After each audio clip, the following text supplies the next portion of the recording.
femmes sont surreprésentées depuis toujours dans quelques grands secteurs et sous-représentées dans les secteurs techniques. Donc que ce soit informaticien, ingénieur, mécanicien, électricienne, là on trouve très peu de femmes.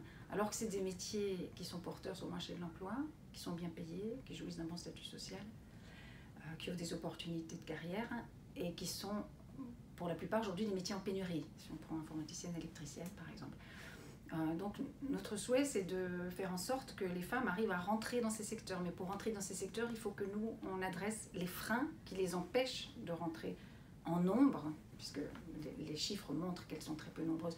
Pour l'électricité c'est 1% de femmes, pour l'informatique en Belgique c'est 16% de femmes.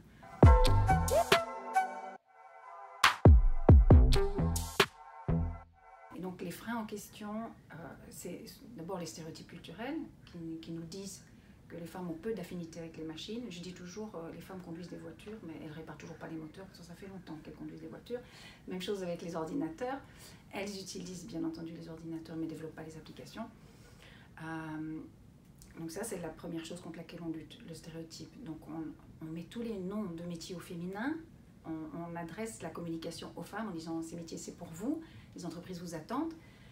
Quand elles viennent en séance d'information, on explique les métiers, on explique toutes les compétences qui sont mises en œuvre dans ces métiers, qui ne sont pas que des compétences techniques, il y a aussi la relation client, la capacité d'analyse, etc. Donc on travaille là-dessus, sur les stéréotypes et la connaissance du métier.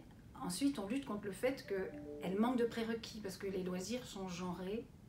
Et donc, par exemple, une femme va être moins encouragée à bricoler, utiliser des outils, travailler avec son père, ou elle va être moins encouragée à coder, alors qu'il y a des groupes de garçons, des groupes de geeks qui vont le faire plus facilement. Donc quand elles sont adolescentes, elles n'expérimentent pas toutes ces techniques. Et quand elles arrivent adultes et qu'elles se disent « tiens, je me réorienterai bien vers ce secteur, il y a des débouchés, c'est intéressant », elles ne connaissent pas le métier, elles n'ont aucune base. Donc il faut reprendre les choses à zéro, et il faut travailler sur l'acquisition de ces prérequis. C'est ce qu'on fait. Et ensuite, un autre frein, c'est le fait d'être en minorité. Parce que quand les femmes ont la force de caractère, on va dire, de transgresser le stéréotype et de s'inscrire dans ces filières de formation, que ce soit électricienne ou informaticienne, elles vont se retrouver avec des groupes où elles sont en minorité, elles sont 1%, 10%, et donc c'est pas évident, elles manquent de prérequis, elles sont en minorité, elles n'ont pas confiance dans leur capacité à acquérir ces compétences techniques, leur environnement leur renvoie une image qui n'est pas, voilà, oui, peut-être tu crois vraiment que c'est pour toi, donc il faut leur donner confiance dans leur capacité à acquérir ces compétences et être des bonnes professionnelles dans ce domaine.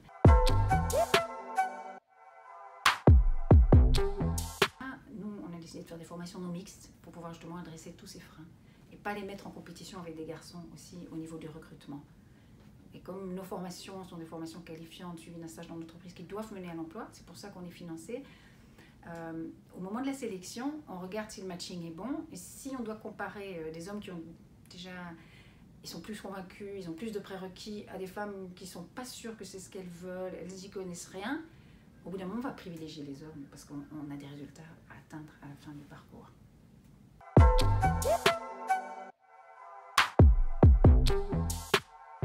Il faut déjà que les entreprises acceptent qu'il n'y a pas le diplôme, parce que c'est des formations qui sont certifiantes mais pas diplômantes. Et qu'éventuellement, il va falloir mettre un peu plus le paquet sur la formation continue et la présence d'un coach à côté de cette femme. Ça, c'est un élément. L'autre élément, pour le secteur industriel, ça va être les horaires. Ce qu'on a remarqué, nous, c'est que, donc là, je vais prendre le cas du centre de formation avec lequel on travaille, qui est le pôle industrie pour ces formations, qui donne donc la formation qualifiante aux électriciennes. Eux, ils ont adapté leurs horaires au monde de l'industrie, et donc ça commence à 8 h dans l'atelier et il faut être en tenue à 8 h. Mais en fait, ils ont l'habitude de travailler qu'avec des hommes, donc jusqu'à présent, ces horaires n'ont pas posé problème. Mais à partir du moment où vous arrivez avec un groupe de femmes, où il y a des familles monoparentales qui ont 3 ou 4 enfants, qu'il faut amener à la crèche, voilà, le problème se commence à se poser, elles peuvent arriver parfois en retard, il y a un enfant qui est malade, et donc là, il va falloir montrer un peu de souplesse, sinon, elles vont abandonner tout de suite.